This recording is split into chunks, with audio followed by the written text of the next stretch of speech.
Hey, what's going on, guys? It's me, Rocco, again. Thanks for coming back to the channel. And you know what, guys? I'm making this video as like therapy, and I couldn't resist because I'm fucking traumatized, guys. I work in healthcare, and today was like one of the craziest days of my life with like the coronavirus bullshit and all that stuff, and 12-hour shift. It's ridiculous, and I'm dead tired. But my passion in life, as you guys probably know by now, is like listening to rock music, and I think that this is gonna help me really shake off the blues from this ridiculous day. I don't know when I'm gonna upload this, but it's March 13th, 2020, just to give you guys an estimate there. And how fitting is it that on a day when I want to make a video to kind of ease my, as kind of like a therapeutic measure, we're going to be reviewing Vapor Trails, because this album right here was basically the comeback of Rush, the therapeutic intervention that Rush needed to really rise back and become and claim their throne as one of the greatest bands of all time after the long hiatus they took after all the tragic events that happened to Neil Peart. And I just find that as a funny coincidence how I'm doing it kind of I'm reviewing the album for the same reason the band made the album. But needless to say, Vapor Trails is a very interesting album, and this was the last Rush album I heard. I'd heard the Rush albums, all the classic ones, from a very young age, since I was like 10 or 11 years old. And then I slowly started working my way in the 80s. Signals, Grace Under Pressure, Power Windows. Then after Power Windows, I think that's when Clockwork Angels came out. So then I heard Clockwork Angels and then Snakes and Arrows. And then I went back and listened to Hold Your Fire, Presto, Roll the Bones, Counterparts. And then much later after that, Counterparts was I'm ranting and raving. I can't think straight right now, but I can't remember the order. But I think Counterparts was actually before Presto and Roll the Bones. And then it was Presto, then Roll the Bones, then Test for Echo, and then finally Vapor Trail. So this album is the one that I have the least experience with. And it's one of those albums that I haven't really revisited much in the past few years, kind of like Test for Echo. I probably only heard this album like about 10 to 15 times in my life. But I still think I'm going to make the review because I think I have a pretty good handle on it. And it's just such an interesting album to talk about. Although it's not the greatest Rush album, it's definitely in like the lower echelon. I'd put it on par with Roll the Bones, which I quite like, actually. I definitely like this album better than Presto, definitely better than Test for Echo. But it's about equal to Roll the Bones, which is an album I actually really like. If you go back and watch my video, you'll see that I'm a pretty big Roll the Bones fan. So Vapor Trails is a pretty good album. And the main thing with this album, I'll get more into it with the main review, but it's a very long album, and you get listener's fatigue, and the production is a whole fiasco. We'll talk about that at length. And it's just an album that could have definitely used a lot of trimming, a lot of more tight song structures, I would say. But it's a good album overall, and really, I'm so happy they came out with this album, because for all we know, Test for Echo could have been the last Rush album, and then we would have never gotten Clockwork Angels, which, spoiler alert, is one of their best albums in my opinion. So yeah, that's kind of my history with Vapor Trails. Since the last time I heard it, before getting into it again to make the review, is actually a couple years back. So there was a long gap, and I gotta say, listening to it over and over again to make this review, to get refamiliarized with it, made me gain a whole new appreciation for Vapor Trails. So, I'm so happy I'm doing this series, because, again, Test for Echo grew on me a lot. This album grew on me a lot. Roll the Bones grew on me a lot. Even though I say it's like in my lower tier of Rush albums, it still grew on me a lot. So that's one thing you gotta remember. The worst of Rush is still amazing. Well, at least Roll the Bones. But yeah, so today we're going to be talking about 2002's Vapor Trails. Oh my god, I'm losing count here. I think this might be their 17th album. Yeah, it's their 17th studio album. And yeah, so let's dive into the history behind. All right, guys, so in terms of the history on this album, there's a lot to say. I would say there were two albums in Rush's career that stand out as some of the most inspirational moments in rock music. 2112, we all know the story behind that album, how Rush basically said fuck you to all the producers and the record label and everything, and did what they wanted and just threw caution to the wind. And the second one is Vapor Trails. This is such an inspiring album, such an emotional album. And I wish the album was a little bit better to kind of support that emotional resonance, but that doesn't take anything away. This album is extremely sincere. You can tell the band they had their hearts into it. And But yeah, this is such an inspirational album. So if you guys haven't seen the Beyond the Lighted Stage documentary, I definitely recommend you watch it. It's phenomenal. It really goes in depth with this part of the Rush career. But basically, starting after Test for Echo, they went on tour. It was a successful tour, finished in 1997, and then tragedy struck. Neil Peart's daughter, Selena, died in a tragic motorcycle accident, which is so ironic because we all know Neil Peart was an avid motorcyclist, and honestly, that took a huge toll on him. And then his wife died about 11 months later from cancer. But we definitely, the stress involved with losing their daughter definitely accelerated that process, I believe. And that's it. That's all Neil Peart had. He didn't have any other kids. He didn't have any ex-wives or anything. I guess he had family at the time, but he didn't have any, close family. Like no wife, no kids. And that must have been just extremely devastating. Honestly, I can't even imagine how he'd even want to continue living after that. I mean, that's just beyond tragic. One of the biggest tragedies in music history, I would say. In terms of like, something happening to a musician. And yeah, fuck. Like obviously the band couldn't go on. Like Neil Peart said, consider me retired after that, which is totally understandable. And here's how great the guys of Rush were. They totally understood. Obviously they were there for their friend. He's been in the band for like what? Like at that point, he'd been in the band for at least like 25 to 30 years since mid 70s. And, that must have been like extremely, extremely tough for the band as well. Here they were. Again, the attitude with Test for Echo wasn't the greatest. Alex Lifeson was always wondering like when they were gonna stop. And, as I mentioned in my previous review, going into Test for Echo, they were kind of like, we're just like, what the fuck are we gonna do now? But then, the spirits were up, and when they made the album and when they went on tour, they were back in the zone. They were like, fuck yeah, we're Rush. And then this happened. So that was a huge blow to them. And, they totally understood. Rush are all a bunch of great guys. There's no replacing anyone in the band, as Geddy Lee said. And, yeah, they just basically did their own thing. So Geddy Lee ended up doing a solo album called My Biggest Headache or something like that, which I still have to listen to. I'm kind of embarrassed that I haven't heard it yet, but apparently it's pretty good. Obviously not Rush level, but pretty decent. And what did Neil Peart do? What he did was he went on this massive, amazing, epic motorcycle escape. Okay, he traveled 88,000 kilometers across North America, starting in Ontario, then moving through Quebec, through the fucking Arctic, to Alaska, down the fucking west coast, all the way to Mexico. That boggles my mind every single time I think about it. And he would send the band postcards and things on the way, but basically what he needed to do was just get his mind off all the bullshit. And as he mentions in the documentary, motion is a soothing, it's a calming kind of therapy in that sense.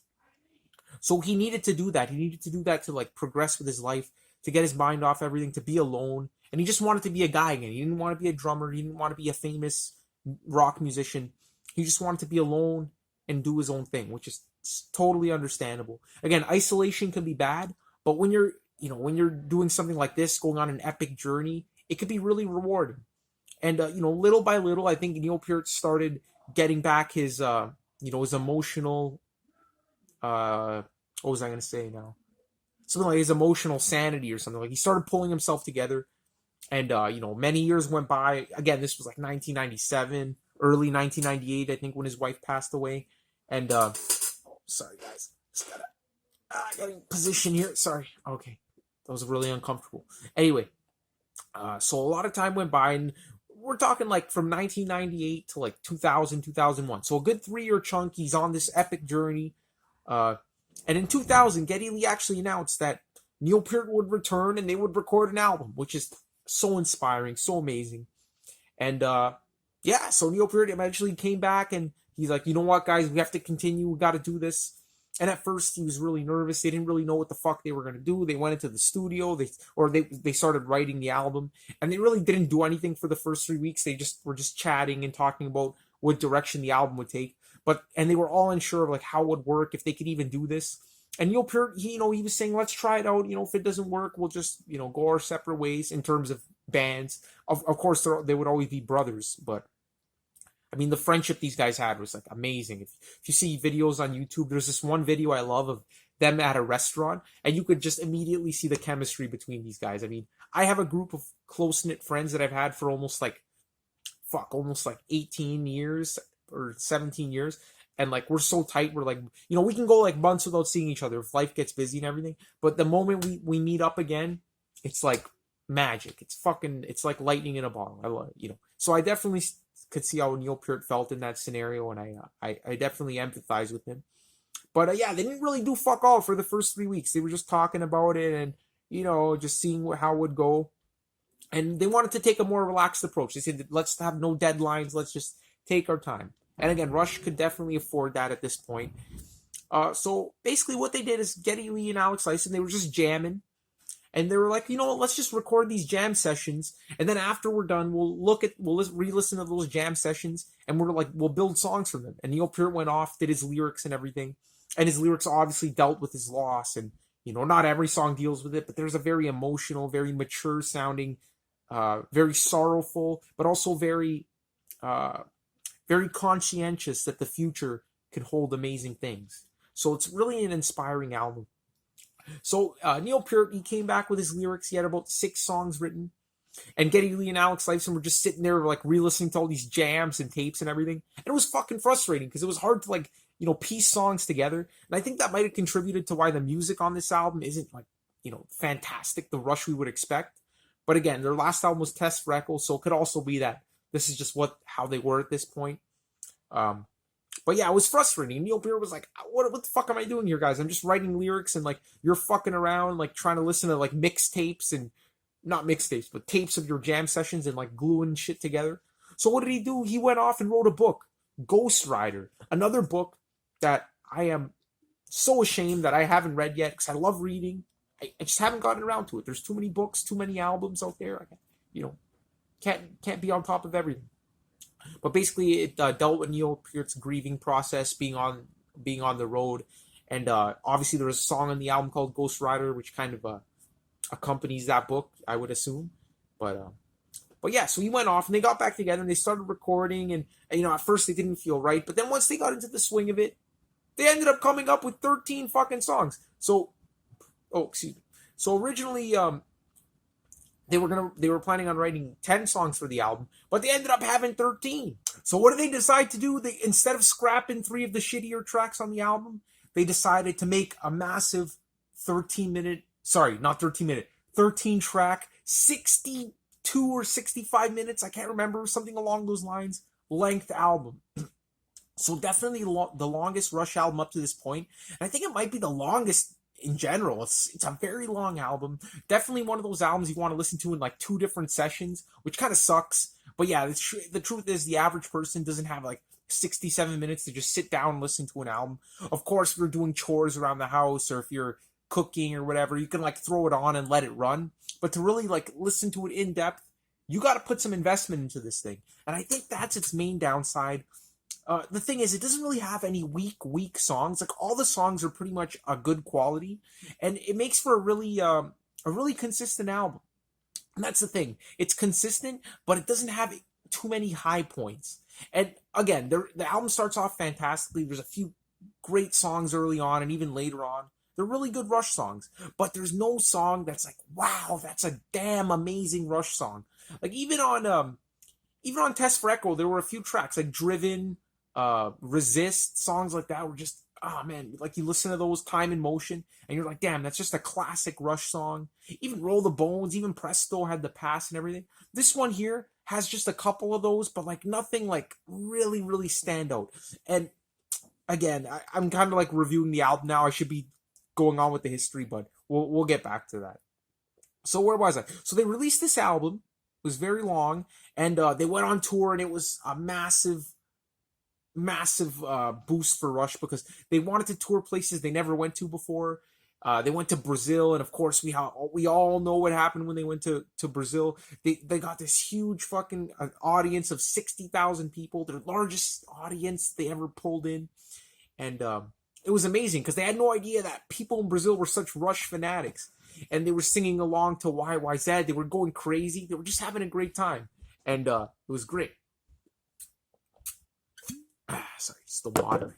getting dehydrated here, guys. All that fucking work I did today.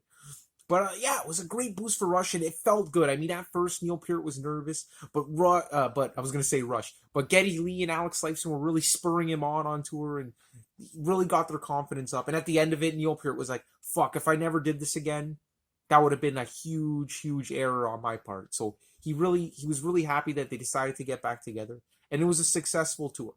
Now, in terms of chart position, this album went up to number 3 in Canada, number 6 in the US, which is pretty good, pretty damn good. And the fans were happy. The fans were excited. It was back on board. There was just one major problem that we got to talk about before getting into the rest of the album: the production. Okay, I don't want to beat a dead horse here. We all know this album had shit production, and a testament to that is that in 2013 they released the Vapor Trails Remixed Edition, which is what I'm going to be basing this review off of. Now, here's the thing: there's pros and cons to it. So we got to look at it into like historical context. This was the early 2000s. And at the time, there was something going on called the Loudness Wars. And basically what this was is producers would fucking ramp up the volume of everything, and would just create this distortion that killed any intricacies, any subtlety in the sound, and you just get this wall of sound kind of bullshit. Okay, so you listen to it, it sounds like a muddy, grungy mess, which actually benefits some of the songs, to be honest. Like, a lot of the songs of this album have this heavy, grungy kind of feel to it, which is really cool. But again, it just sounds, you get listeners fatigued really quick. And, not only is the album long, but with this constant barrage of sound and mud, and, you get kind of like, the production gives every song kind of the same feel, and that can result in listeners fatigue really quickly. So, needless to say, the production on the original is bad. And, Rush, it's easy to blame a producer. They got a new guy, Paul Northfield. But Rush were co-producers, and they really took the blame for this, because really all the bands were doing it at the time, and they were just one of the, it was just in style at the time. So, I don't know. We've learned since then. Thank God. So, what did they do? In 2013, they released a few tracks. I think the opening track and Earthshine, and fans loved it, so they decided to remix the entire album. And let me tell you guys, I listened to this, and back in the day, I listened to both. And at first, I actually liked the original better. I liked how it had this grungy sound. But over time, I've really come to appreciate the remix version, because you hear things you don't hear on the original. Like, for example, on the first track, there's so many examples I can think of that I'm not really going to mention. But on the first track, there's a brief guitar solo before the ending. And you don't even hear that shit on the original. I don't know if it's not there, or they turned it up, or totally added it in. Who knows? But there's intricacies you can hear on the remix that you can't hear on the original. So I'd recommend listening to both, because I could definitely see how someone would like the original better if they like that grungy, muddy sound. But if you want to hear like all the separate instruments and everything, and hear something more refined, definitely go for the remix, which is what I'm going to be basing this review off. Especially if you want to hear more of the acoustic parts of the album, go for that one. And I'm no audiophile, I'm no stickler for production, but this is one of those albums where I definitely say it's worth it to really listen to both. Normally, I wouldn't give a fuck, but with Vapor Trails, I give a fuck. So listen to the remix. Tell me what you like better below. If you like the original better, hey, I can't blame you, because I used to be one of those people. So again, the remix does kind of take away from the edge on a few of the songs. A few of the heavier tracks come across as more wimpy sounding, but not like to the point where it's like you can't appreciate the heaviness to it. So again, overall I do think the remix is a better product than the original. And to some, that's a no-brainer. Again, to some, it's not. So, yeah, that's pretty much the history behind the album. And now we're going to get into my overall review. Okay, guys, so the overall review of Vapor Trails. So what are the main points I want to get across here? I always want to just distill it down to like 3 or 4 major points that separate this album from the rest.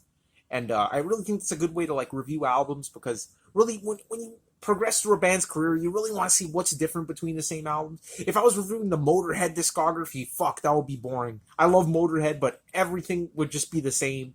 But Rush were a diverse band, and this album definitely has a different feel. Again, lyrically, it's emotional as fuck. I mean, Neil Peart could not sidestep the emotional tragedies he went through.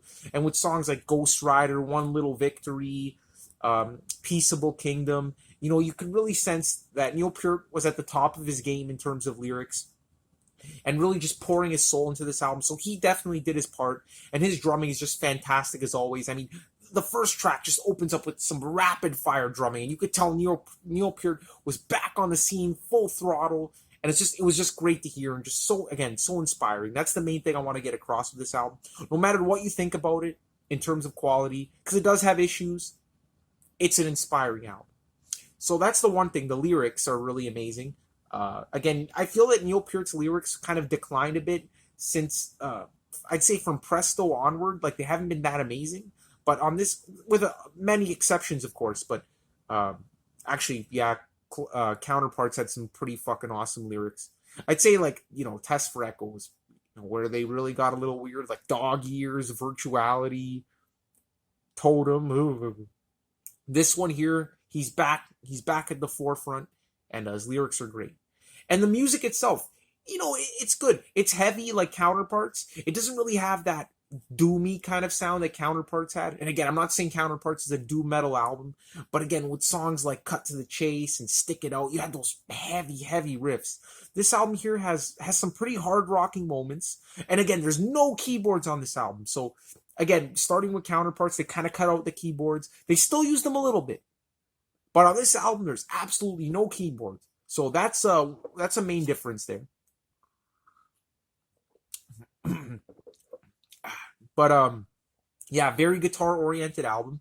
And the thing is, Alex Lifeson's performance on this album, his riffs are good, but there's no real standout moments where he just breaks out into a fantastic solo, which I think is one of the main reasons I don't love this album as much as I should.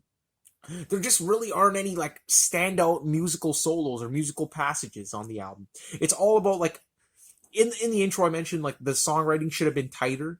And what I meant by that is a little bit more cohesive, a little bit more. Some of the songs just drag on a little bit, but again, the songs don't really go off into extended musical passages, which is always something I look forward to on Rush. Even on albums like Test for Echo, there were some great musical passages, like on Time in Motion, the Limbo instrumental.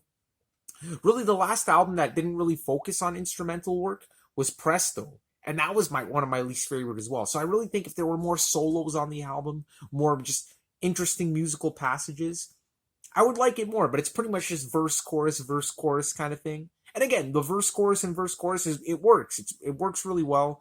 It's well structured. But I really, when I listen to Rush, I want to get those standout musical moments that make you go, holy fuck, this is one of the greatest bands ever. And I don't really get that on this album. But it's a great collection of songs. So that's pretty much what I got to say about the album in terms of the music. Geddy Lee, of course, is amazing. He really stands out. But it's just Alex Lifeson, just, in my opinion, not one of his greatest performances. No real standout achievements on this album. So yeah. And I love Alex Lifeson. I mean, if you saw my Permanent Waves review, you will know that I fucking adore that man. He's one of my favorite guitar players. But on this album, can't say it's one of his best performances. But overall, the music is very much in a hard rock kind of vein. And there's a lot of beautiful moments as well. A lot of the songs kind of alternate between light and shade. And you got a really emotional section alternating with a really bombastic, heavy section, which is amazing. It just sometimes gives you goosebumps thinking about, like, the lyrics and, Geddy Lee's delivery. Now, another criticism I have is about Geddy Lee. On this album here, they use a lot of Geddy Lee layered vocals, which I guess they started doing on Test for Echo, but this one here really amps it up. And what I mean by that is basically like a Geddy Lee, what's the word? A million Geddy Lees singing at the same time, or like a Geddy Lee orchestra or something.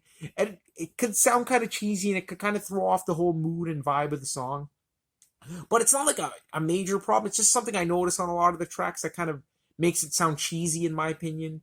Just hearing a bunch of Geddy Lees harmonizing, it's like, oh man, it doesn't sound right. I'm sorry. And another thing, Geddy Lee's trying to hit the high notes on this album again. If you notice, starting in the 80s, Geddy Lee's vocals really toned down a notch, which can be a good or bad thing depending on who you ask. I love it. I think it suited the music. But on this album, you could tell he's really trying to hit those high notes again. And it comes across as kind of like a yodely sound. Like, you could tell that he's losing a little bit of his vocal bravado there, to quote a Rush song. But, it's not horrible, but it's just, you could start telling that his high register is starting to wane a bit. Again, this is like 4 or 5 years since the release of, or maybe even longer, since the release of Test for Echo. So even then, he was like using his low register voice. So imagine 6 years in the future. And again, continuing onward on Snakes and Arrows and Clockwork Angels, he would still try to hit those high notes. And it can come across as kind of yodely. Now, if you watch the concerts when he tries to hit the high notes, he couldn't do it. It didn't sound good. Let's not beat around the bush. Like singing Temples of Syrinx, like it sounds horrible. But you know what? It's fucking Rush, so I can't criticize it. But sorry, keep having to rehydrate here with a little bit of vino there.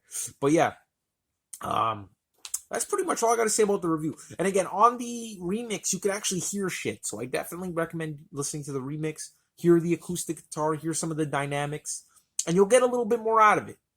If you want some more balls, more crunch, more grunge, then listen to the original. And just a quick note about the album cover. This album cover came out in 2002, and it looks like the Eye of fucking Sauron, okay? I don't think it's a coincidence. Lord of the Rings was coming out at the time. If you're a Lord of the Rings nerd like I am, and I'm sure you are, because if you like Rush, chances are you like Lord of the Rings. I'm sure you've made that connection. On the remix version, it's all multicolored and everything. It looks pretty cool, but on the original, it's basically the Eye of fucking Sauron on the album. If you don't know Lord of the Rings, just fast forward the video right now. But yeah, now let's get into the track by track reviews. So overall, it's an album that is very emotional in terms of the lyrics, a very long album, an album that you really got to make an investment for. You can get listeners fatigue, and really they should have cut out the weakest songs, made it a more cohesive experience. Not an album you want to get into if you're more into like the progressive kind of virtuosic leanings of Rush, which can be a turnoff for progressive rock fans. But for the hard rock fans that like Counterparts, I could see them getting into this album. And the remix is definitely worth listening to. Probably better than the original. So those are basically the main points of the album. Now let's dive into the track-by-track reviews. The measure of the moment is a difference of degrees. Just one little victory, a spirit breaking free. One little victory, the greatest that can be. One little victory. All right, so track number 1 is One Little Victory, and this is likely going to be one of your favorite tracks on the album. It's definitely one of the highlights. Just comes in with a vengeance. It's one of those songs where, like, fuck, like that's a rock and Rush song. Really, it opens up, as I mentioned before, Neil Peart just going ape shit on the drums. This rapid fire beat. You got to see this guy play it live. It's like he's fucking all over the place. Like, it's honestly amazing. Just shows that they were back full force at this point, ready to take on the world. And then this ripping riff comes in from Alex Lifeson, an awesome riff. Kind of reminds me of that song. I can't really remember the name of it. It's in a lot of movies. It's like this kind of surfing kind of style song. Starts off with a ha ha ha, and then I'm sure you guys all know what I'm talking about, but it sounds like a sped up version of that, which is really cool. It's a really intense, in-your-face riff. Really frantic riff. I think that's the best word to describe it. And then, there's great dynamics. It gets a little bit soft. You get a little bit of acoustics coming in. A little bit of, like, some ominousness with the So really cool intro. And it must have taken a lot of people by surprise back in 2002. Because, compared to Test for Echo, this was, like, pretty heavy shit. And then Geddy Lee comes in and locks into this classic funky Rush groove. Again, Rush doesn't get enough credit for being funky. Like, they can be really funky when they want to. And Geddy Lee comes in and his voice has a lot of attitude to it. And you can tell he's really trying to hit those high notes again that he hasn't really attempted in a while. And it sounds pretty cool, to be honest. Again, a little yodely on the yodely side, but really cool. And it's an awesome chorus, a really catchy song. I mean, you hear this song once and it just sticks in your head. Last night I listened to this album before bed. I was doing a few sit-ups, listening to One Little Victory. Honestly, like, usually I feel a little bit tired after doing that, but that song just propels you. It's just a motivational track. And I love how the drums kind of kick in again during the chorus. They just come in out of nowhere with that rapid fire riff, and you're like, oh shit, here it comes again, and then so on and so forth. Also, on the remix version, I mentioned this already, there's a guitar solo. You can kind of hear it on the original, but it's a lot more pronounced on the remix. And in fact, it's so much more pronounced that I even doubt it's even on the original. I mean, I listen to the original, and I'm like, where the fuck's that guitar solo? Like, it's just not on the original. So I don't even know. But it's a really good song, really energetic opener. And I would give this one a very strong 8.5 out of 10. With time, it might grow on me a bit more. Again, I don't have that much experience with this album, but right now I think an 8.5 is a fair assessment. Sorry, one thing I forgot to mention about One Little Victory, the lyrical content as well. I just want to point out that it's just such a symbolic song. I mean, one little victory, meaning how getting through one day is one little victory. And again, when Neil Peart was going through those tough times, just getting through a day must have been like a huge challenge. And he must have realized that, once you get through a day, that's one little victory. And if you just multiply that one little victory by many days, that's a lot of little victories. So it's just a really inspirational song to take life, step by step, and really like chunk things down and break things down and look at individual goals rather than freaking out about the big picture. Wake up in the morning and say like, okay, I'm going to do this today. Whether it be like big, small, whatever, and then do it. And then you say, that's one little victory accomplished. It feels amazing. Trust me, guys. But I could definitely see where that's coming from. And again, opening up the album with that, this album is definitely one big fucking victory for Rush, because this is what propelled them to the top. This inspiration, this attitude toward making music is what makes this band just so awe-inspiring. So yeah, I just got to mention that about the track. But yeah, musically, still an 8.5 out of 10.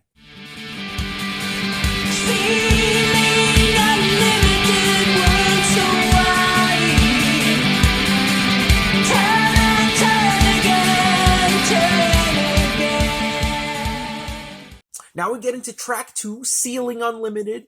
Now, this one here, it's a pretty cool song. I wouldn't say it's an amazing Rush song. It's more of like middle of the road Rush, but I kind of like it. I mean, it starts off with this amazing rippling bass line, and a pretty straightforward Alex Lifeson riff. Again, nothing too special, but I really love that rippling bass line by Geddy Lee. It just kind of pumps you up. And overall, this song is just it's more of an uplifting track, kind of like One Little Victory. Again, with a title like Ceiling Unlimited, that's kind of a dead giveaway right there of what this song's going to be about. But yeah, it's a pretty uplifting track. I'm not too much of a big fan of the chorus with the Ceiling Unlimited. It just, I don't know, it just doesn't do it for me. It doesn't, I don't think it's a very creative chorus. But the song overall is just, it's a pretty good song, being the second track on the album, but nothing that really stands out. Again, the guitar riff during the main verse, it's a little different from the intro riff, but it has this kind of like beeping quality to it, this kind of artificial feel to it, which Alex Lifeson would kind of repeat throughout the album, giving it kind of this like artificial feel. So I'm not too much of a big fan of that kind of guitar riff sound, but it's okay. And again, there's a solo at the end.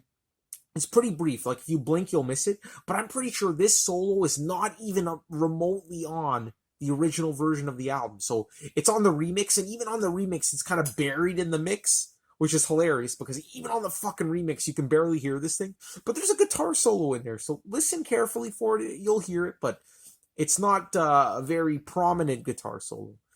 So yeah, again, it's a pretty catchy, pretty upbeat track, but, nothing... nowhere near as good as One Little Victory. I'd probably give this one a 7.5 to an 8 out of 10, somewhere within that range. Again, I'm giving ranges because I'm not too familiar with the albums. Again, on like Permanent Waves or something, like a song like Free Will or Spirit of Radio, it's like I would never hesitate giving that a 10 out of 10. But with albums that I'm a bit less familiar with, just expect more ranges rather than like solid answers, because, again, like music evolves over time, and like the lower range will be like, I wouldn't give it lower than a 7.5, and the higher range, I wouldn't give it higher than an 8. Like, I can't imagine giving this track higher than an 8. So just in case you guys are wondering about the whole range kind of thing, that's my little rant on that. So yeah, that's Ceiling Unlimited. Shadows on the road behind, shadows on the road ahead. Nothing can stop you now. Nothing can stop you now. There's a shadow on the road behind. Then we get to track 3, Ghost Rider.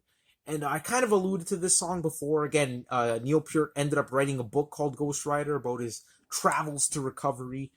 This is really like the musical embodiment of that theme. And it's a really emotional track on the album. Definitely a standout for me. Definitely one of the better songs on the album. Probably not as good as One Little Victory, I'd say, because I love the energy behind that track. But this one here is one of those more emotional, powerful tracks that really delve into Neil Peart's pain and suffering throughout this point in his life. But again, the song is actually uplifting. It was so easy for this album to be extremely depressing. But Neil Peart took his tragic moments in life, which are way, way worse than a lot of other albums I hear that have a more depressing tone to them. This guy's been through fucking hell and back, and yet he still writes uplifting tracks like this. I mean, some of the lyrics on this song just make the hairs on the back of my neck stand up. Shadows on the road behind, shadows on the road ahead. Like there's problems in your past, there's going to be problems in your future. But he says nothing could stop me now, and that just kills me every time. Lyrically, one of my favorite Rush songs. I love Ghost Rider. Now, musically, it's pretty cool as well. Again, not as amazing as I would have expected, but it starts off with this pretty cool pulsating bass line, and you could tell there's something brooding underneath the surface. Like it just starts off with this kind of menacing quality to it, but it picks up at a great pace, and the song really accelerates and builds up as it goes along. And once you get into the groove of it, you barely realize this is a 6-minute track. I mean, it feels like 4 minutes at most. It just kind of hypnotizes you, especially with the outro. It's very hypnotic, very emotional. Kind of just goes through some great vocal themes. Again, Geddy Lee singing with that choir effect. It's not overused on this song. I'd say there's songs later on that it's way overused on, but on Ghost Rider, it's a good track. I mean, it's a good effect. So Ghost Rider is a pretty cool song. Again, musically, it's nothing really to brag about, but lyrically and emotionally, it's amazing. So for that reason, I'm going to factor in all those factors, for lack of a better word, and I'll give this one an 8 out of 10, maybe to an 8.5, so an 8 to an 8.5. Again, it's a great song emotionally, but musically, it doesn't really turn me on that much, but it's a good track. So Ghost Rider, one of the emotional highlights of the album. All this time we're shuffling and laying out all our cards. While a billion other dealers are slipping past our guards. All this time we're hoping and praying we all might learn. Alright guys, so it's the next day now. I feel much better compared to last night. Slept it off. Now, I'm not really stressed out, so hopefully that wasn't impacting the earlier parts of this review. But yeah, now we're on to track 4, Peaceable Kingdom. This one here is by far one of my favorites on the album. It probably is my favorite track on the album, now that I think about it. Can't think of any other song I like better than this. This is just one of those amazing standout Rush moments. And again, the music on this song doesn't really stand out in terms of there being this epic, grandiose instrumental section. But it's such a well-constructed song, and I love how it goes from, again, the dynamics on this track are fucking phenomenal. It goes from graceful, laid-back, just liberating moments to some of Alex Lifeson's heaviest riffing. And the way it alternates between those two things is just fantastic. There's 3 main themes running throughout the song, which gives it a lot of variety. And it's great because each of the 3 themes of the track, the laid-back chorus where they go, talk of a peaceable kingdom, right down to that funky kind of sinister verses. And then there's also another part during those heavy riffs. It's just fantastic. I mean, each of those 3 distinct sections of the song stand out, and really they put, I think, the 3 of the strongest themes on the album on this one track, Peaceable Kingdom. And it's just such an awesome song. It opens with this slow burning kind of bass line, and then it kicks into this awesome groove. And you know what? My only major criticism with the song is that the background singing by Geddy Lee is overboard on this track. I'm not going to deny it. Okay, it's the one flaw of this song. This song could have probably gotten a 9 to a 9.5 out of 10. But because of that overused Geddy Lee choir effect, he's always going, which is kind of irritating during some of the heaviest sections of the song. It kind of sucks away some of that mood, some of that dark atmosphere, and gives it this cheesy kind of vibe. Again, I know I sound like a broken record, but on Peaceable Kingdom, it really stands out, as for me at least, as being a detriment to the track, as well as the title track, which is coming up. We'll talk about that soon. But overall, it's such a beautiful song. The chorus is just so graceful and so laid back. And again, the way it alternates between those heavy sections and laid back sections. only Rush could, like, Rush was a master of doing this. So Peaceable Kingdom, easily a 9 out of 10. I freaking love this track. Definitely one of the standouts. And so far, the album's been pretty strong, but, you know, and it maintains its consistency. But this one here is definitely the peak of the album.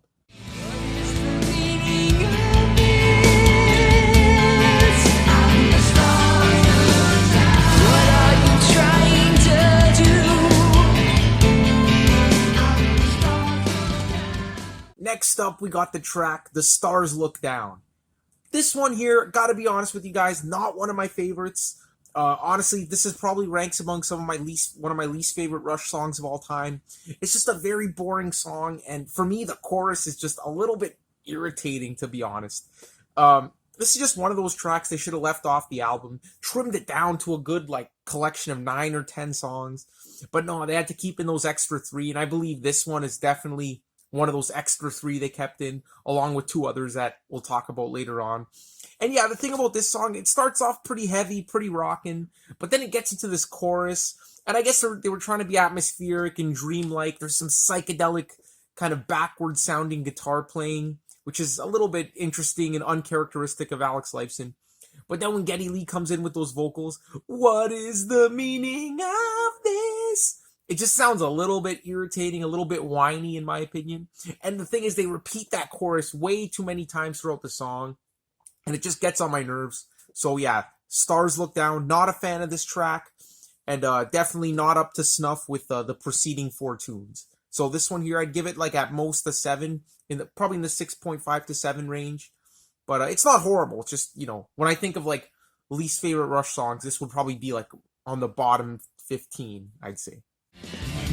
That's how it is, how it's going to be. It's such a cloudy day, it seems we'll never see the sun. Speaking of tracks I'm not a huge fan of, the next one is called How It Is. Now this one here, it is, you know, I want to like it. Like, I really want to like this song. I love those short, sweet, upbeat, poppy tunes, but for some reason I just can't bring myself to like this track.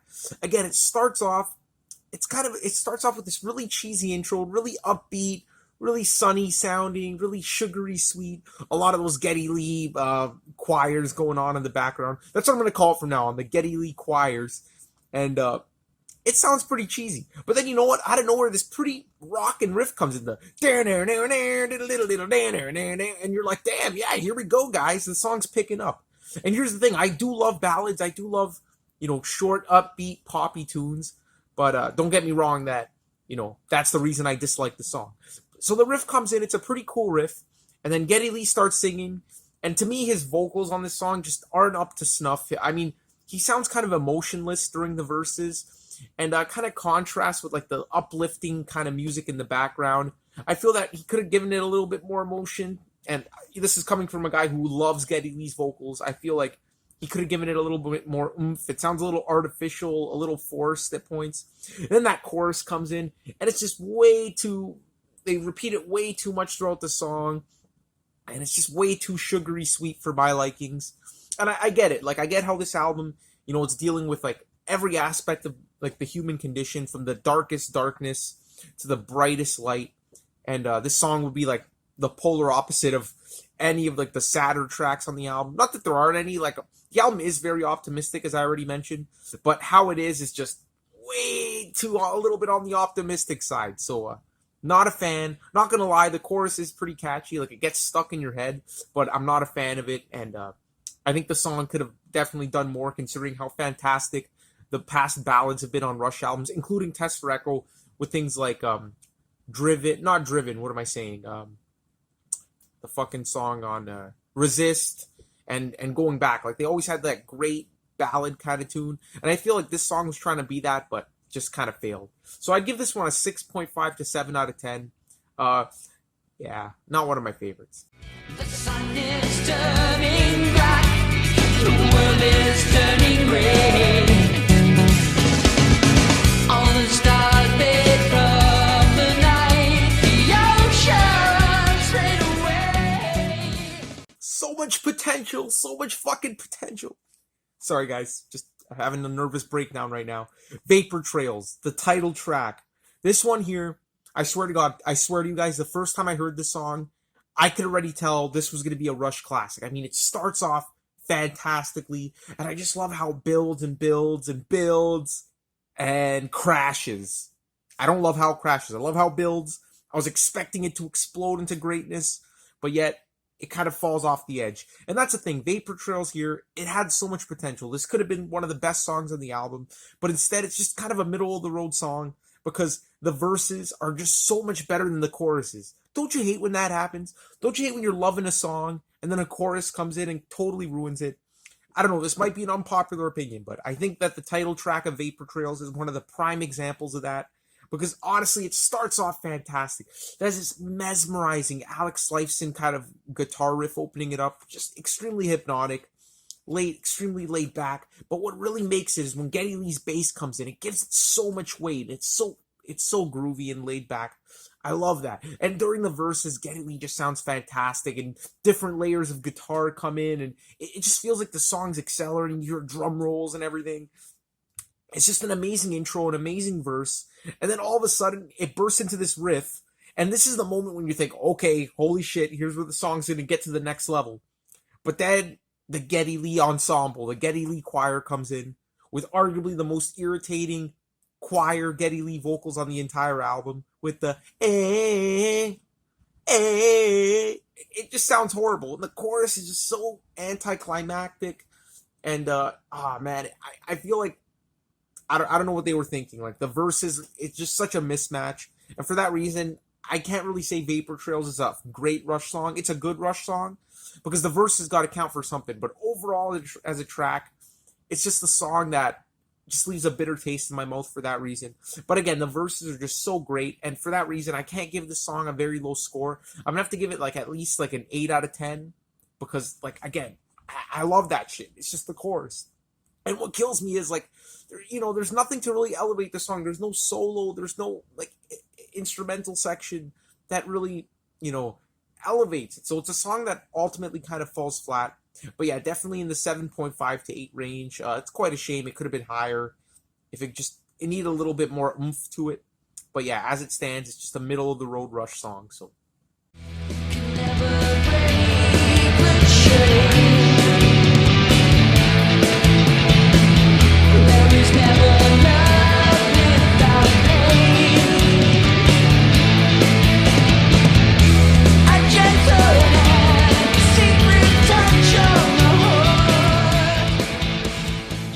Alright, now we're back into the swing of things with Secret Touch.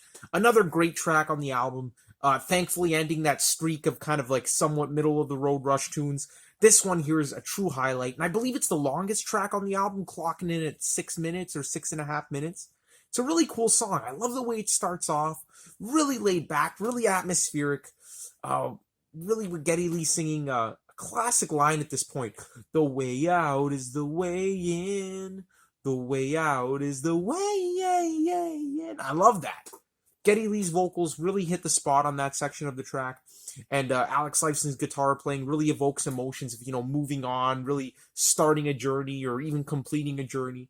It just has this awesome feel to it, this kind of like inspirational feel. And then all of a sudden, this heavy-ass riff just comes in, and it just crushes it. And unlike the previous song, this song actually lives up to the momentum it builds because the chorus of this track is just freaking great.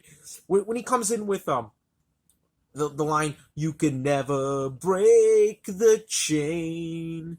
That part there is just a really emotional high point on the album. And of course, when he sings "Secret Touch of the Heart," that one, that point of the album right there is just an emotional high point for me. So yeah, Secret Touch definitely delivers. It's kind of like a verse chorus kind of track. It never really nothing of musical interest really happens in the middle of the track, but the playing throughout is superb. The chorus is just so emotional, so motivational, and I like how the outro is nice and laid back, and they really let the outro breathe. They really let it extend, kind of in the same vein as the intro of the track, but with a more outro kind of feel, I guess you could say. But yeah, this track's awesome. I love how it gets really frantic in the middle, and Geddy Lee's bass playing throughout is just extremely tight and extremely fast, actually. If you actually listen to the bass playing, you'd be surprised how fast this fucking guy's playing. Or you wouldn't be surprised, because it's Geddy Lee, but you would be amazed to say the least. And yeah, I don't know what else to say about it. Secret Touch is a great track, easily like an 8.5 out of 10, I would say. Um, yeah, an amazing tune. Oh yeah, and I should mention this is one of those tracks on the album where you might actually prefer the original to the remix. It's a little bit heavier sounding. I think the guitar is a little higher up in the mix. So when that heavy riff comes in, it just really hits a little bit harder on the original versus the remix. But the remix is still awesome. So just thought I'd throw that opinion in there.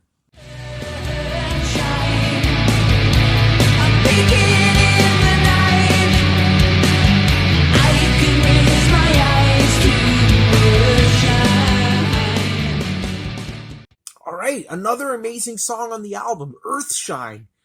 You know what, guys? Until making this review, I never really realized how great of a song this was. This really is, honestly, one of the best like later day Rush songs, up to Clockwork Angels, because of course that album's just fucking masterful. But Earthshine is an epic song, one of the best on the album. I really, honestly, this one, Secret Touch, One Little Victory, and Peaceable Kingdom. Those 4 tracks are just amazing. And this one here really ups the ante, opens up with this pretty grungy guitar riff, and Geddy Lee's vocals come in, and he's really hitting those high notes again. Sounds almost sinister during the verses. I mean, there's like this ominous kind of vibe to it. But it's amazing. Then the chorus kicks in, and honestly, it's just one of the most beautiful choruses Rush ever did. I mean, it's just so haunting but uplifting at the same time. It's hard to describe how great the chorus of this track is. And then later on in the song, there's so many layers of guitars that come in. You got riffs going on, some slow extended notes all superimposed on each other. It's just really cool what they did with the guitar effects. And I find that it's much clearer on the remix than the original. That goes without saying. But especially on this track, Earthshine. I think this was the first song they kind of remixed. And what really inspired them to just go ahead and remix the entire album, because it sounded so much better than the original. And it's awesome. And I would argue that this song actually does have a guitar solo on it, but it's really atmospheric. It has a lot of like those long extended notes that really give the song a lot of that atmosphere, a lot of that slow burning feel. Man, it's such a great tune. Earthshine, easily an 8.5 out of 10, maybe up to a 9. Again, I forgot how great this song was until kind of revisiting this album for the review. And I'm going to enjoy listening to it a whole lot more in these following weeks. Oh, sweet miracle. Oh, sweet miracle. Right, the next track is another great one, Sweet Miracle. The album's been on a winning streak ever since Secret Touch, and this one really keeps it up. I freaking absolutely love the lyrics of this track. I love how the song is just really a testament to the power of the human spirit, how we can overcome any kind of adversity at any time, no matter how severe it is. And really, this album is just Neil Peart pouring out his soul on how we take life for granted, and how life is just such a precious thing. We have to really seize the day and really look at life as like this precious fleeting thing that could leave us at any moment. And this song really celebrates life. It really shows that how the human spirit can really do anything, really overcome any adversity. And that's really powered by Alex Lifeson's fantastic chugging guitar riff on this track that just powers the entire song. And Geddy Lee's incredible vocal delivery. It's a really good song. The only thing is it's kind of short at 3 minutes, so it kind of just comes and goes. But for the time that it stays on the album, it's a really big high point for me. And, it's just the little things about this song I love. I love how the riff kind of gradually evolves at the beginning of the song. It starts off pretty simplistic, but then it picks up into that acceleration. And I love how the chorus is a little bit more faster paced than the verses. The verses are more laid back, more kind of ballad-esque. But the chorus, that driving riff comes in, the comes in, and it's really the musical embodiment of that drive that the song is really getting at, that the drive of the human spirit. So really great song. Again, an 8.5 out of 10 or so, one of the highlights of the album. And yeah, I love it. Did I have a dream, or did the dream have me? Set up on a night sea journey without memory or desire. Now, this is a pretty cool song as well, Nocturne. Not one of the absolute highlights of the album, but definitely a good song, and really cool one. A little bit on the darker side compared to the other ones. And this was one of the first songs they wrote for the album, which is kind of surprising because it probably deals with the least, you know, it's probably the least optimistic, the least introspective tune on the album. So I don't know, maybe lyrically it came later. I don't know, but yeah, it's basically just about dreams and how they're kind of like a temporary state of madness, if you think about it that way, which is a really cool line. There's a lot of really cool lines on this song. Did I have a dream or did the dream have me? That's I like that shit. So yeah, Nocturne's a pretty cool song, pretty menacing as well. There's some pretty heavy riffs that come in, and I like how there's some background Geddy Lee vocals. He's actually screaming, but it's pretty low in the mix, so it's not like overpowering. But it kind of gives the song like this underlying kind of creepy feel to it. And come on, you gotta love that chorus. Dreams and temporary madness. Really cool. And the drums can really carry a lot of weight on this song. A funny thing about this track, the intro, to me, it sounds exactly like Everybody Wants Some by Van Halen. I don't know. I'm not crazy. I've seen a few comments on YouTube saying the same thing with the drumming and everything. I don't know. When I first heard this, I was just like, wait, what the fuck is this? Is this Everybody Wants Some? But no, it's not. It's just Rush. So yeah, really frantic, really mesmerizing track when it comes to the chorus, but a really good song as well. So this album really does pack a lot of punches. I'd give this an 8 out of 10. Yeah.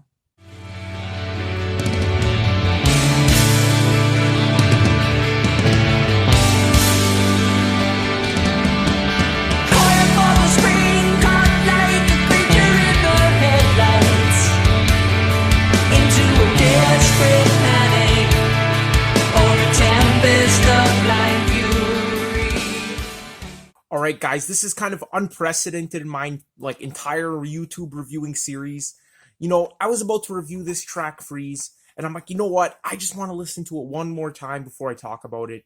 And I don't know, guys, something just clicked like a few minutes ago when I listened to Freeze, and fuck, I'm so glad I re-listened to it because this is actually a very special song. I mean, there were some moments of the song that I liked, but for some reason, I don't know, I'm just in the mood right now talking about this album, kind of like, it's kind of getting me excited about how much more I like it now than I used to.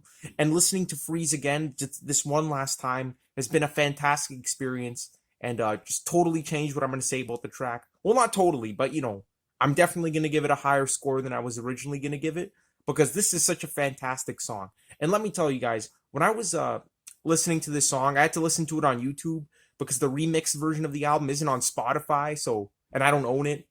I'm a cheap fucker. So I listened to it on YouTube, and I was reading the comments, and one comment said, Rush is indefinable. And crap, I wish I remember who said that, but credits to that guy, because that is a fantastic comment, and that is a perfect way to describe this track. It's just indefinable. It sounds nothing like any other Rush song. And just like Secret Touch and Peaceable Kingdom, it has 3 distinct sections. Each of them has their merits. Really no musical interludes. I'm saying this on every track, but I gotta emphasize it because it's Rush. But each of these 3 sections has a distinct sound, and I like some better than others, but this one section in particular is just astounding. So the song starts off amazingly with this thumping, energetic bass line that just comes in, and again, grabs you by the balls. I've been saying that a lot. And then all of a sudden, this mechanical, metallic sounding Alex Lifeson guitar riff comes in, and it honestly takes you by surprise. It's like you never hear stuff like this from this dude.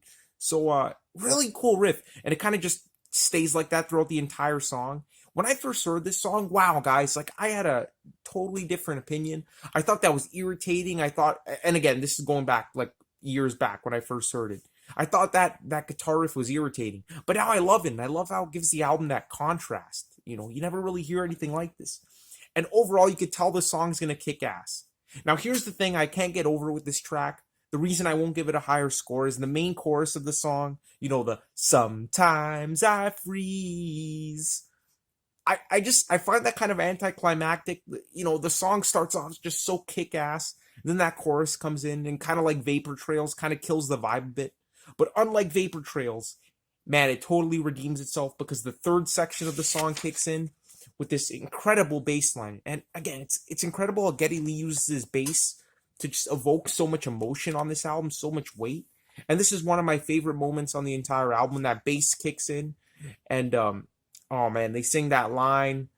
You know the fuck, I can't remember the lyrics, but you know the part I'm talking about. The part right after the main chorus of the track.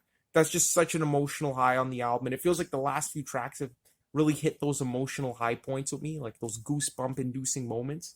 And that's pretty much what happens. And then the song just rinses and repeats throughout the same structure. So it starts off with that kick-ass opening verse, moves into the chorus, which I'm not a huge fan of, and then that emotional high point again. And I love in the second half of the song, in one of the verses, Geddy Lee just shouts out the line, "I can't stand," blah, blah, blah. And the way he says that just gives it so much force, so much passion. It kind of takes you by surprise. So again, Freeze is a really surprising track. And I know I'm going on and on about it, but it's noteworthy to mention that this is part 4 of the Fear trilogy. Well, we used to think it was a trilogy. Now it's a cycle or a quadrilogy. And yeah, it's interesting how like they revisited the Fear series, because that was more of like a, you know, an early 80s, mid 80s kind of thing. But yeah, I'm not complaining. Again, I have no idea how it fits into the theme of the Fear series. I'm sure if I did some more research on it, I would know and tell you, but you guys can do that yourselves. So yeah, you know what? This is a great song. I'm going to easily give it an 8.5 out of 10, but I have a feeling in the future it might go up a bit. So definitely a highlight.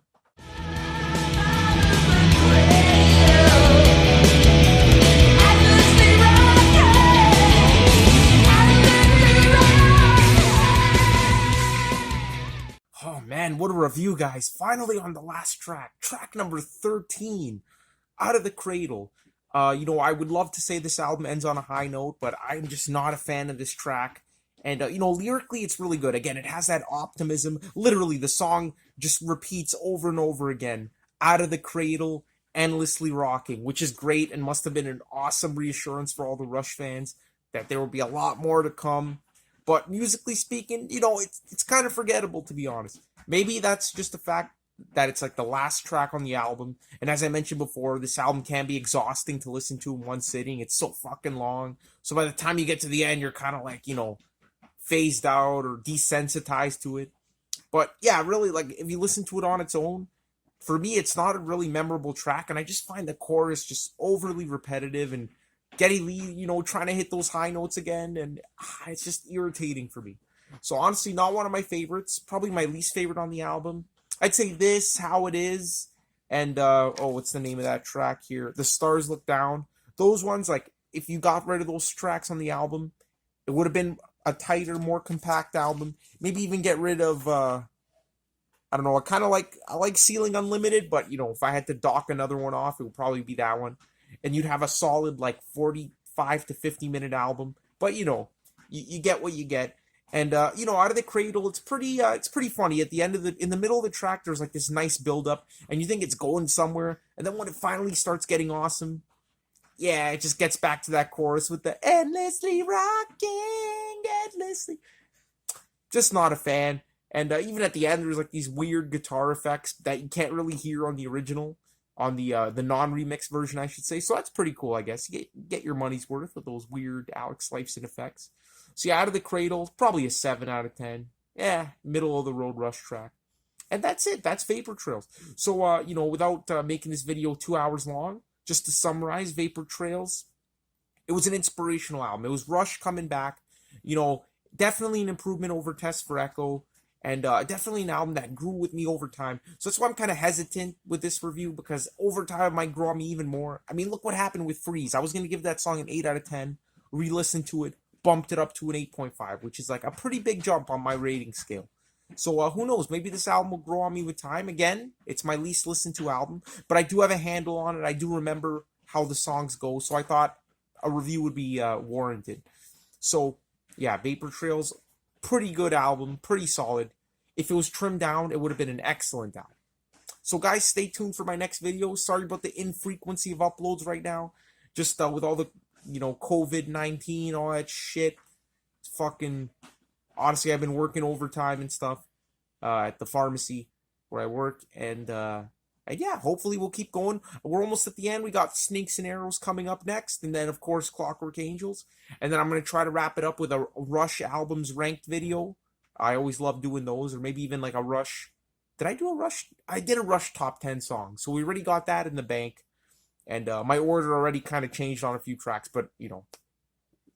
That's gonna happen with a band as amazing as Rush. Notably, I think I'd put Clockwork Angels slightly higher than I have it on the list. Sorry, not Clockwork Angels, The Garden from the album Clockwork Angels. I think I had it at like number 8 or something. We'll probably like a number 7, number 6 right now. But again, those bottom 5 of my top 10 rotate. Anyway, guys, thanks so much for watching, and stay tuned for next time.